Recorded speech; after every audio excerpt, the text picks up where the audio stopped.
किसी जमाने में जब ज़रई समाज था, गांव के लोग मिलजुल कर एक एक बर्तन जोड़ के कपड़ा लीड़ा मिला के एक लड़की ब्याह देते थे। हर एक फर्द की तरफ से जो भी कुछ दिया जाता था वो बेटी या बेटे वाले की तरफ से बाजी होती थी, जिसका मतलब था कि आज हम दे रहे हैं, कल ये हमारे बेटे या बेटी की शादी पे हमें मिलेगी। ये एक तरह की कमेटी होती थी।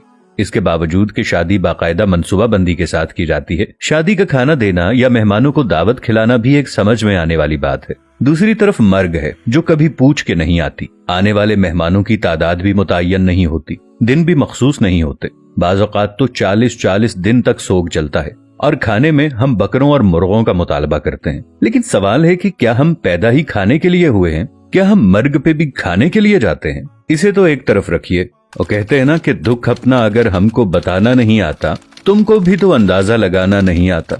कुछ ख़वातीन किसी फातगी वाले घर भी जाएं तो वापस आकर इस तरह तबसरे कर रही होती हैं कि बेटी ने तो नया सूट पहना हुआ था, उसे तो दुख ही नहीं था। बहू तो ऐसे हंस हंस कर बातें कर रही थी जैसे उसकी देरीना ख्वाहिश पूरी हो गई हो। कोई ज्यादा रो रहा हो तो एतराज, कोई सब्र करके बैठा हो तो मसला, घर साफ हो तब तबसरा, साफ ना हो तब तनकीद।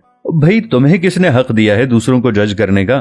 किसी का जूता पहनकर जब तक खुद नहीं चलते तब तक उसके चलने पर एतराज न करें। खुद तो 4 प्लेट बिरयानी तनावल करके डकार भी ना मारें और दूसरों पर ताबड़तोड़ हमले। खुदारा रहम करें, कम अज कम सोग में शामिल नहीं हो सकती तो बिला वजह उनकी इज्जत भी ना उछालें। ये वक्त सब पर हर घर में आता है और आना है। हमारे मर्द हजरात भी कुछ कम नहीं है। 2 लफ्ज ताजियत के तो ठीक से बोलने नहीं आते और सियासी थिएटर ऐसे सजा के बैठ जाते हैं कि फुतीदगी पर नहीं, इलेक्शन कैंपेन पर आए हों। जिसके सर से बाप का साया उठाए कोई उसकी भी तो दिलजोई करे, उसके गम का मदावा भी तो कोई करे। लेकिन हमें किसी के गम से क्या, हम तो रस्म दिखावा के लिए गए हैं। हमारी बला से कोई मरता है तो मरे। हम तो पूछेंगे कि भाई जी खाने का इंतजाम हो गया ना, कितनी देगें बनवाई हैं? 10 देगें तो कम हैं, बरादरी भी है, महल्लेदारी भी है। वो बेचारा बाप के सोग को भूलकर इस परेशानी में लग जाता है कि कहां से कर्ज पकड़ूं, क्योंकि खाना सही ना बनाया तो बातें होंगी कि सारी जिंदगी बाप का खाया, मरने पर रोटी भी सही ना दे सका। हमें सोचना होगा कि कौन लोग हैं हम। मुसलमान तो दूर, क्या हम इंसान भी हैं? आखिर अशरफुल मखलूकात का ताज पहनकर हैवानियत की सारी हदें उबूर कर जाना कहाँ की इंसानियत है?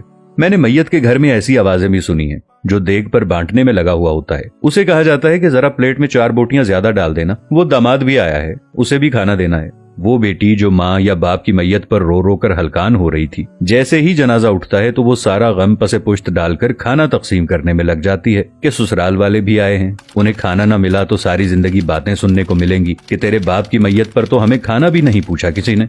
मैंने इस बात पर भी तबसरे सुने हैं कि सालन में तो तरी ही नहीं थी, हमारी प्लेट में तो बस शोरबा ही आया।